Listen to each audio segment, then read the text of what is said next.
5-3. On the 5th, now it's the 1. Man, this is one of the coolest bass lines I've heard in a while in terms of like inverting everything, not really giving you that root note. It kind of reminds me of the crafting of some of those Motown bass lines. Welcome back to Lone University. This band has been on my list forever because sometimes I'll hear a lot of buzz about a band in the comments and then suddenly nothing, and I kind of forget about them. Today's band, Hüsker Dü, who formed all the way back in 1979 but didn't even make it 1 decade before calling it quits at a show in December of 1987. Now, unique band names always intrigue me, and the backstory on this one was a bit endearing, originating during a rehearsal of the song Psycho Killer by the Talking Heads. They were unable to recall the French portions sung in the original and instead started shouting any foreign language words they could remember, including the title of the popular 1950s memory-based game Hüsker Dü. The name stuck and they slapped some heavy metal umlauts on it and called it a day. But it's my first time hearing them today with their track Sorry Somehow, which is from their 5th studio album Candy Apple Grey, released in 1986. Off we go.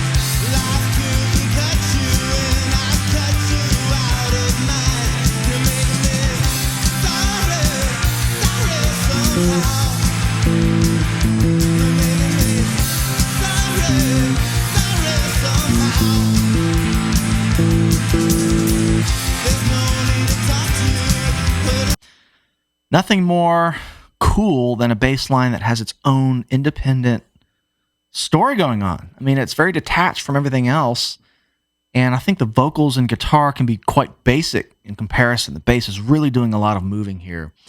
And, you know, I haven't really used the word inversion in a while when talking about a bass line. It's been a while. I think the bass player that does the most inverting out of anybody I've heard is probably Lagwagon's Jesse Puglione. Not to get off topic, but this line reminds me of some of the stuff he does there, where he'll start on a root note. So if we're in C, the bass starts on C, right? That's just what you do. Then suddenly go up to, I'm still in drop D from the last video on Glassjaw. Give me a second. Okay, yeah, film these videos back to back. What I was saying was bass player plays C when the chord's C, right? So, but there's always the chance for a bass player to go up to the E while the chord is still C, so you get that first inversion sound, which kind of has this sound. So instead of C, bass being in the C being in the bass, you put E in the bass, it has this sound. Versus this, that's normal, this is first inversion. Still C, different arrangement of the notes, that's all that means. So what's happening here is, I think he'll hit a note and then go down to like a third in the chord or the fifth in the chord. And he's using that approach to make that melody in the bass line. It's a great way to do it. You take 3 chords, find all of their notes, so it would be a minimum of 9, right? Triads have 3 notes, 3 chords, so you now have 9 notes. You can kind of slither around, figure something out. So I like this approach here, and it gives kind of an upside down feel to the chords. It doesn't really lean into the chords with much certainty. It kind of deviates from them really quickly. So it could be the normal chord, it could be the first inversion, but it's giving it that rub sound. And again, the vocals and the guitar are kind of quite basic in comparison. So it's a cool way of writing. I just want to start this one over. All right, let's see what the guitar's specifically doing. I'm going to try to tune the bass out. It'll give me more information.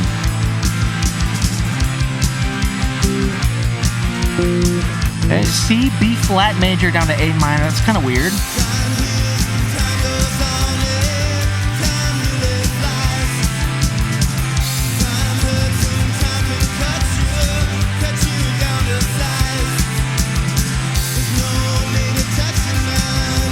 It's so weird to tell what that is. I think it's F major with A in the bass. So again, it's this sound. I think the guitar is just going F, C, G, A minor. No, A minor is correct. I know there's a G. I just can't figure out those first two. And it largely has to do with how the bass is competing with it. And the whole point is maybe you're not supposed to really feel it be so certain. So that's a cool, like, utility of the bass line here, right? Yeah.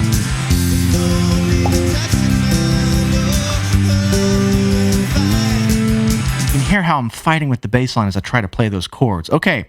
Yeah, I think bass is going. Or. And just starting with F, going up to the A, so first inversion immediately. Very neat. Or no, I'm sorry. 5-3 right here.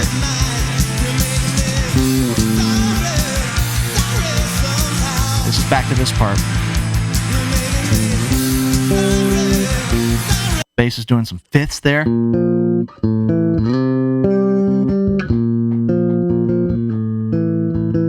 that's kind of a weird succession of chords. It's not the root or the key.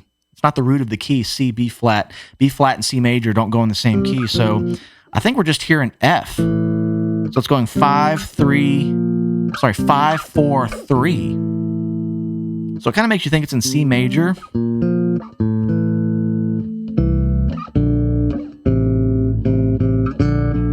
So they're kind of just taking F in terms of the root key and then going in the middle of the chord bank in the scale and kind of putting that chorus part there. So neat way to just not rely on the root note all the time. All right.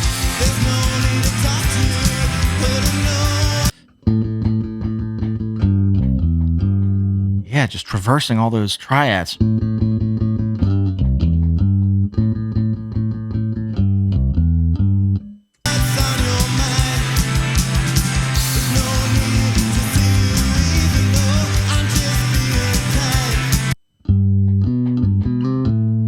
I like it. And sometimes it's using one note that appears in C major, let's say. So maybe it's taking like the G, and then when it goes to G, it's staying on the G.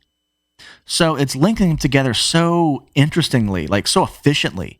Again, what I mean by that is if the bass player is writing on the G and we're in C, that's second inversion technically. So it's kind of making this sound.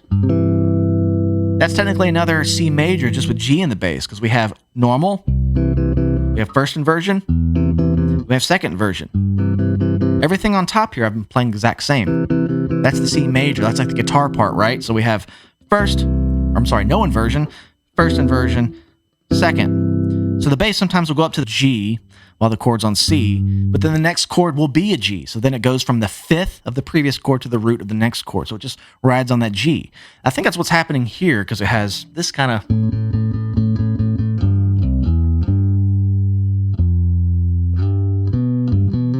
Hear it again. I really dig this bass line style. See.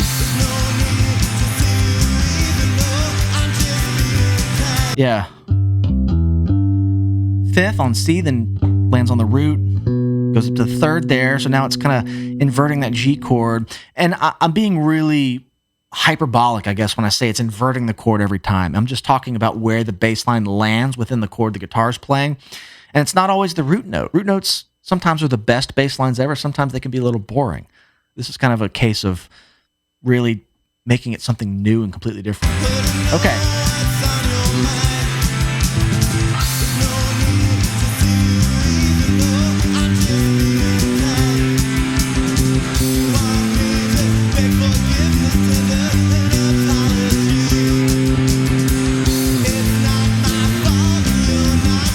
Great. It's kind of doing that same thing there again too. It's going. It's not going down to the A and giving you that. That would be the root note. It's just staying on the third. So. And then it's the fifth of F down to the third of F. Man, this is one of the coolest bass lines I've heard in a while in terms of like inverting everything, not really giving you that root note solidarity. And it has its own melody, and it's not too complicated. I really like this. It kind of reminds me of the crafting of some of those Motown bass lines, where they were just so melodic, they bridged everything together so well. And I thought it was repeating more than it is, but I think it's the same. Except this part.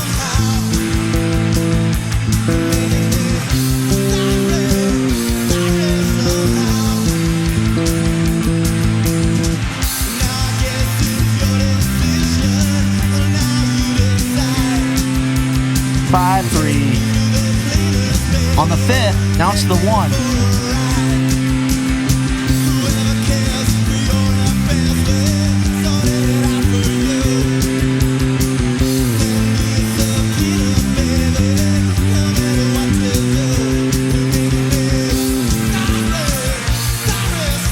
cool.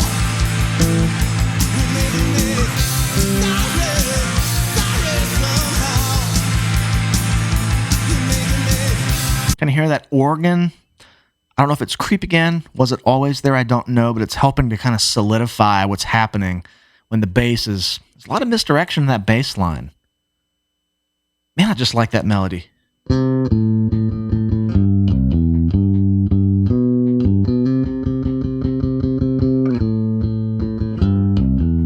sure I'm missing a note or two, or maybe the articulation, but I think that's the gist of it. That's the melody.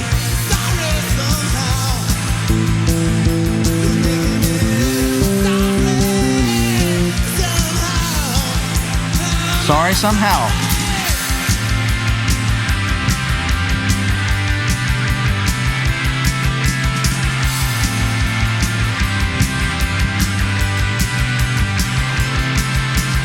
Yeah.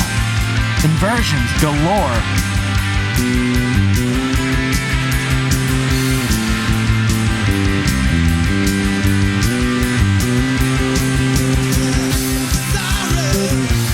Okay, the song's very A-B in that regard. So another cool contrast of where the bass is on the roots very affirmatively here. So it's the 5 chord in F, the 4 chord, the 3 chord.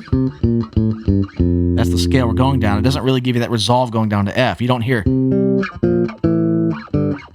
That would feel kind of whole, but it leaves you hanging on that 3 chord, which is, I don't know, it's a little pensive feeling, I guess. Kind of neutral sounding. And it never goes down, really gives you that root chord, except when the verse starts. But the bass doesn't really let you have it either because it's on the 3rd and the 5th. So, I don't know. They never really give you the actual key of the song literally in the way it's played. There's always like an exception happening. Yep. Sorry somehow. Right back to it. My tone, I actually think my tone, I'm going to mess with it a bit. I'm obviously using kind of that, something kind of more modern hi-fi. I'm going to scoop this, put some bass, take some treble out, just get a smoother sound. Now I'm a little bit more in the ballpark.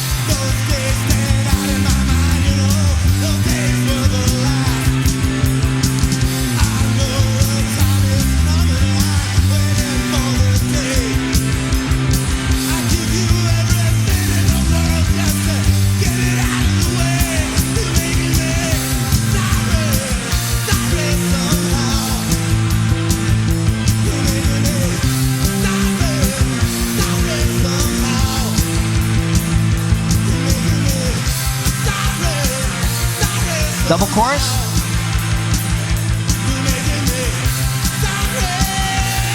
I know this Hammond. Every time I pay attention to that Hammond organ thing, it's like previously I think it was just like holding chords. Now it's got some movement in it. So maybe it's just adding a little bit of energy, kind of like the bass line is, just keeping it moving. End of the song. Hear all that back there? It could have been doing it the whole time. I don't know. Just hearing it. Okay, really tagging the chorus over and over and over again, and maybe that's the song's resolve. The only time in the song where the bass really sits on the root note, everyone's in agreement on what chord we're on. Not all this stuff we're playing, so maybe that's the resolve. But again, there was no big F chord. Maybe the end? Are they going to give it to me?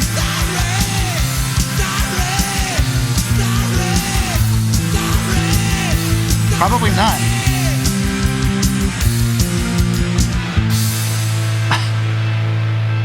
Of course they're going to do that.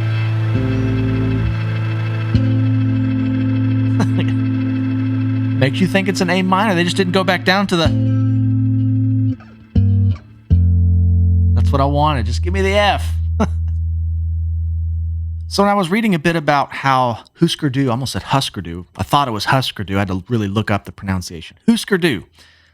I was reading a bit about this album. It was like second to last. They disbanded in 87. This was 86. But I had read a little bit about this album and that they had grown away from the hardcore punk sound, that maybe they did sound like that, or a lot of people put that label on them. This was much more in their alt rock phase, I suppose.